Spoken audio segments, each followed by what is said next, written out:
안녕하세요. 본격적으로 이야기를 시작하기 전에 잠시만요. 지금 듣고 계신 이 내용 좀 흥미롭다 싶으시면 저희가 오늘 깊이 파고들 자료의 출처이기도 한 커리어 파토스 유튜브 채널 구독과 좋아요 꼭 부탁드립니다. 여러분 클릭 한 번이 저희한테는 정말 큰 힘이 되거든요. 자, 그럼 오늘 주제로 바로 들어가 보죠. 직장에서 누군가 나를 막 무시하거나 좀 부당하게 대우해서 모욕감을 느낄 때 있잖아요. 그럴 때 에이, 더러워서 못 다니겠다 하고 사표 던지는 상상, 한 번쯤은 다들 해보셨을 겁니다. 오늘 저희가 들여다볼 자료가 바로 이 지점을 아주 날카롭게 파고드는 커리어 파토스 블로그의 글인데요. 제목이 당신이 느끼는 직장생활 모욕감, 퇴사 대신 한신의 고사를 떠올려라입니다. 네.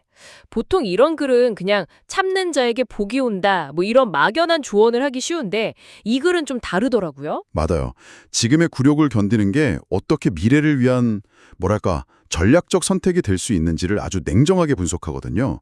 그래서 저희의 오늘 목표는 이 글을 통해서 이 직장 내 모욕감이라는 아주 뜨거운 감정을 새로운 시각으로 한번 해부해보고요. 그 뒤에 숨은 현실적인 문제랑 생존법까지 제대로 파헤쳐보는 겁니다. 글이 굉장히 현실적인 사례로 시작하죠. 네, 그 30대 후반 여성분 이야기요. 네, 6개월 공백 끝에 겨우 재취업을 했는데 경력직으로 들어왔는데도 팀장이 자꾸 신입사원처럼 대하는 거예요. 복사나 자료 정리 같은 허드렛일만 시키고요. 맞아요. 여기서 오는 그 모멸감, 정말 상상만 해도 속이 부글부글 끓는데요. 결국 이분도 다시 사표를 쓸 결심을 하죠. 그럼요. 그 마음 충분히 이해가 갑니다. 그 감정 자체는 지극히 정상적인 반응이죠. 내 가치를 인정 못 받는다고 느끼는데 어떻게 화가 안 나겠어요. 그렇죠. 그런데 이 글의 저자는 바로 그 다음 단계, 그러니까 선택에 주목을 합니다. 그래서 그 사표를 자존심을 지켜줄 무기가 아니라고 딱 잘라 말해요. 무기가 아니다. 네, 오히려 그 순간의 고통을 잊게 해주는 독한 알코올 같다고 표현했는데 전 이 비유가 정말 기가 막히다고 생각했어요. 독한 알코올이요. 마시는 순간에는 괴로움을 잊게 해주지만 다음날 더 지독한 숙취가 찾아온다는 그런 의미군요. 정확합니다. 와, 진짜 와닿네요. 근데 한편으로는 이런 생각도 들어요. 어떤 상황에서는 퇴사가 정말 나를 지키는 유일한 무기가 될 수도 있지 않을까요? 물론이죠. 모든 걸 참고 버티는 게 능사는 아니잖아요. 이 글이 자칫하면 그냥 참고 다녀라 라는 꼰대 같은 조언으로 들릴 위험도 좀 있어 보이는데요. 아주 중요한 지적입니다. 그리고 그게 바로 이 글이 다른 자기계발서들이랑 다른 점이에요. 저자는 모든 퇴사가 회피라고 말하는 게 아닙니다. 아하, 명확한 대안과 계획을 가지고 더 나은 곳으로 가는 전략적 퇴사는 당연히 필요하죠. 이 글이 겨냥하는 건 다른 계획 없이 오직 감정만을 동력으로 하는 충동적인 퇴사입니다. 감정적인 퇴사. 네, 그 순간의 해방감 뒤에 찾아올 경제적 현실, 경력 단절. 이 숙취가 지금 느끼는 모욕감보다 훨씬 더 고통스러울 수 있다는 점을 아주 냉정하게 짚고 있는 겁니다. 알겠습니다. 그러니까 감정에 취해서 내린 결정이 술에서 깼을 때 훨씬 더 비참한 현실을 마주하게 할 수 있다는 경고군요. 바로 그거죠. 저자는 그 대가가 얼마나 혹독한지 이 여성의 상황을 통해 구체적으로 보여주죠. 곧 40이라는 나이, 그리고 이미 5번이나 회사를 옮긴 이력. 네. 이게 그냥 이직이 잦네 수준이 아니라 그녀가 피하고 싶었던 그 모욕보다 훨씬 더 견고하고 가혹한 감옥이 될 거라고 말해요. 네. 모욕이라는 감옥은 내가 그 상황을 박차고 나오면 끝날 수 있는 어찌 보면 유한한 감옥이잖아요. 그렇죠. 하지만 조각난 경력이라는 감옥은 내 과거가 돼서 미래까지 계속 따라다니는 훨씬 더 질긴 족쇄가 될 수 있다는 거죠. 여기에 저자는 현실적인 문제를 하나 더 얹습니다. 바로 돈이죠. 돈 문제. 네. 당장 수입이 끊기는 경제적 빈곤은 선택지를 극단적으로 좁힙니다. 결국 내가 원하는 회사가 아니라 나를 받아주는 아무 회사로 가게 될 가능성이 높아지고요. 이게 더 낮은 처우와 더 열악한 환경으로 이어지는 악순환의 시작이 될 수 있다는 겁니다. 듣고 보니 정말 무서운 말이네요. 자존심 지키려고 퇴사했는데 역설적으로 그 퇴사 때문에 돈이 없어져서 더 자존심 상하는 상황에 내몰릴 수 있다는 거잖아요. 묘비우스의 띠 같죠? 네. 결국 경제적 기반이 무너지면 자존심을 논하는 것 자체가 사치가 되는 순간이 온다는 거군요. 바로 그겁니다. 그리고 저자는 여기서 한 걸음 더 나아가서 이 문제를 개인의 감정 문제를 넘어 시대적인 위협과 연결시켜요. 특히 이 여성이 종사하는 재무회계 분야를 콕 집어서 이야기하죠. 이 분야는 지금 AI와 자동화라는 거대한 해일에 직면해 있거든요. 그저 막연하게 AI가 일자리를 뺏을 것이다 정도의 이야기는 많이 들었는데 재무회계 분야가 그렇게 직접적인가요? 매우 직접적입니다. 이걸 좀 더 구체적으로 보면 단순 전표 처리나 월말 결산, 비용 정산 같은 반복적인 업무는 이미 RPA, 로봇 프로세스 자동화 솔루션으로 빠르게 대체되고 있어요. RPA요? 네. 예전엔 이런 업무를 하면서 회계의 기본을 배웠지만 이제는 신입에게조차 이런 일을 안 맡기는 회사가 늘고 있거든요. 그렇군요. 이런 상황에서 경력의 연속성이 없다는 건 그냥 이력서에 줄이 하나 더 생기는 문제가 아닙니다. 새로운 회계 시스템이나 데이터 분석 툴 같은 고부가 가치 역량을 배울 기회 자체를 계속 놓치고 있다는 뜻이에요. 감정 문제로 회사를 박차고 나오는 순간 기술 변화의 거대한 흐름에서 완전히 뒤처지게 되는 거죠. 그래서 이걸 위태로운 모래성에 비유했는데 그냥 감성적인 표현이 아니라 아주 현실적인 진단인 셈입니다. 모래성이라니 정말 아찔하네요. 나는 지금 내 눈앞의 팀장 때문에 괴로워 죽겠는데 사실은 그 뒤에서 내 일자리 자체를 삼켜버릴 거대한 파도가 밀려오고 있었다는 거군요. 그렇죠. 알겠습니다. 그럼 충동적인 퇴사는 위험하다. 미래를 봐야 한다. 다 맞는 말인데 솔직히 알면서도 당장 눈앞의 모욕을 견디는 건 정말 어렵잖아요. 이 글은 여기에 대해 어떤 해결책을 제시하나요? 그냥 참으라고만 하지는 않을 것 같은데요. 맞습니다.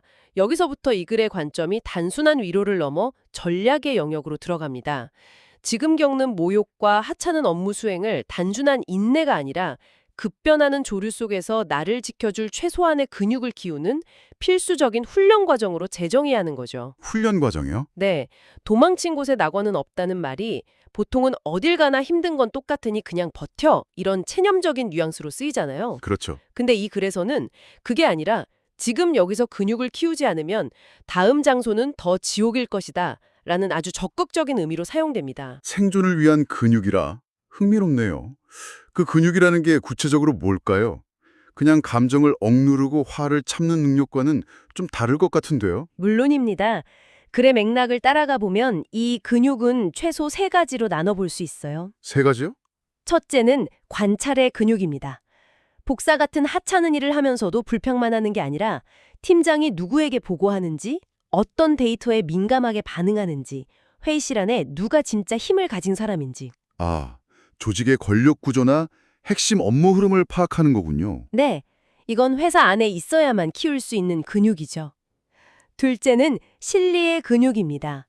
지금 당장 모욕감은 들지만 어쨌든 월급은 나오잖아요. 그렇죠. 월급은 나오죠. 그 월급으로 다음 스텝을 위한 시드머니를 모으거나 주말에 관련 자격증 강의를 듣는 등 현재의 안정을 미래를 위한 투자로 연결하는 능력입니다.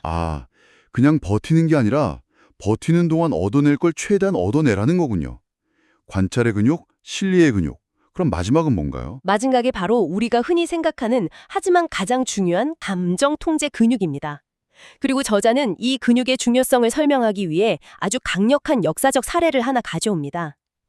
혹시? 네, 바로 초안지의 영웅 한신의 이야기죠. 그 유명한 과지옥 이야기요. 시장 불량배의 가랑이 밑을 기어갔다는 그 일화 말이죠. 맞습니다. 그런데 솔직히 말해서 그 이야기는 너무 극단적인 비유 아닐까요? 일개 불량배의 일회성 모욕이랑 매일 얼굴 맞대고 나를 괴롭히는 직장 상사의 인격 모독을 같은 선상에 놓기에는 좀 무리가 있어 보이는데요. 정말 좋은 지적입니다. 그리고 바로 그 지점이 이 글이 우리에게 던지는 가장 도발적인 질문이죠. 저자도 그 둘을 동일시하려는 건 아닐 겁니다. 중요한 건 상황의 유사성이 아니라 그 상황에 대처하는 선택의 본질이 같다고 보는 거죠. 한번 생각해 보세요. 그 순간 칼을 뽑아서 불량배를 베어버리는 것, 그게 한신에게 어려웠을까요? 아니요. 그게 훨씬 쉬운 선택이었겠죠? 그렇죠. 순간의 분노를 표출하고 자존심을 지켰다는 카타르시스도 느꼈을 거고요. 하지만 그 결과는 뭡니까? 일개 살인범이 돼서 평생 도망자로 살거나 관아에 끌려가 죽는 겁니다. 천하를 호령하는 대장군이라는 더 큰 목표는 영원히 사라지는 거고요. 네, 바로 그거죠. 그러니까 홧김에 칼을 휘두르는 행위가 바로 충동적인 퇴사와 같다는 거군요. 내 미래 전체를 담보로 지금 당장의 사소한 도발에 응할 것인가? 정확합니다. 한신에게 그 불량배가 스쳐 지나가는 인생의 걸림돌이었듯이 어쩌면 지금의 팀장도 당신의 긴 커리어 여정에서 보면 그저 한 점에 불과할 수 있다는 관점의 전환을 요구하는 겁니다. 한 씨는 그 순간 자신의 감정을 통제하고 더 큰 목표를 위해 현재의 굴욕을 전략적으로 감수한 거예요. 이건 비겁한 굴복이 아니라 목표를 위한 고도의 자기 통제 능력이네요. 네. 이 글은 지금 우리가 느끼는 모욕감을 바로 이 한신의 딜레마에 대입시켜 보라고 말하는 겁니다. 지금 사표를 던지는 게 정말 나의 존엄을 지키는 행위일까? 아니면 나의 미래와 경제적 안정을 송두리째 던져버리는 홧김의 칼부림일까? 하고 말이죠. 자, 그럼 이 모든 이야기는 우리에게 무엇을 말해주고 있을까요? 이 글은 결국 우리가 자존심이라고 굳게 믿어왔던 통념에 대해 근본적인 질문을 던지는 것 같아요. 더러워서 못 다니겠다고 소리치면서 회사를 박차고 나가는 걸 자존심을 지키는 멋진 행동이라고 생각하기 쉽잖아요. 네, 단기적으로는 엄청난 카타르시스를 느낄 수 있고 주변에서도 용기 있다, 잘했다고 응원해 줄 수 있습니다. 하지만 이 글은 그런 순간적인 감정 해소와 오랜 시간을 통해 쌓아 올리는 진짜 자존심을 구분해야 한다고 말합니다. 맞습니다. 회사를 그만두는 행위 자체가 자존심을 세워주는 게 아니라 모욕적인 상황 속에서도 나 자신을 통제하고 끝내 살아남아서요. 경제적 자립과 실력을 모두 쟁취했을 때 비로소 그 과거의 굴욕이 단단한 훈장이 되어 돌아온다는 강력한 메시지를 전달하는 거죠. 그렇죠. 과정의 수모가 결과의 영광으로 바뀌는 순간, 그게 진짜 자존심이라는 거네요. 네. 결국 지금의 낮춤을 자기 통제의 훈련장으로 삼고 하찮아 보이는 업무 속에서도 조직의 핵심 흐름을 배우면서 실력을 키우는 지혜가 필요하다는 것이죠. 저자는 글 내내 AI 시대의 화이트 칼라의 설 자리가 점점 좁아지는 엄중한 현실을 계속 상기시키거든요. 네, 그 부분이 인상 깊었어요. 이런 상황에서 감정에 매몰돼서 스스로 경제적 기반을 무너뜨리는 건 너무나 어리석은 선택이라는 겁니다. 지금 사무실에서의 모욕을 견디는 법을 배우지 못하면 다음에 마주할 세상은 지금보다 훨씬 더 냉혹하고 무자비할 것이라는 서늘한 경고와 함께 말입니다. 어떻게 보면 굉장히 차갑고 현실적인 조언이지만 동시에 지금 힘들어하는 사람들한테 막연한 위로 대신 새로운 관점과 구체적인 전략을 제시해주는 글인 것 같습니다. 무작정 참으라는 게 아니라 이 시간을 어떻게 나의 무기로 만들 것인가에 대한 이야기니까요. 그렇습니다. 이 글은 전략적 인내의 중요성을 한신의 고사를 통해 매우 설득력 있게 제시합니다. 굴욕을 단순한 감정의 문제가 아니라 미래를 위한 투자, 즉 생존 근육을 키우는 웨이트 트레이닝 과정으로 바라보게 만드는 힘이 있죠. 하지만 여기서 당신이 스스로에게 던져봐야 할 마지막 질문이 하나 있습니다. 네. 이 글에서 말하는 전략적 인내와 자기를 파괴하는 맹목적 복종의 경계는 과연 어디일까요? 성장을 위한 발판으로서의 어려움과 내 영혼을 서서히 갉아먹는 유독한 환경을 우리는 어떻게 구분할 수 있을까요? 만약 팀장의 모욕이 인격 자체를 파괴하는 수준이거나 명백한 불법 행위에 해당한다면 어떨까요? 그렇죠. 그럴 수도 있죠. 그 상황에서도 한신의 고사를 떠올리면서 인내하는 것이 과연 현명한 전략이라고 할 수 있을까요? 이 글은 우리에게 강력한 하나의 방향을 제시했지만 그 미묘한 경계선을 찾아내고 언제 칼을 품고 언제 칼을 뽑아야 할지 최종적으로 판단하는 것은 결국 당신의 몫일 겁니다.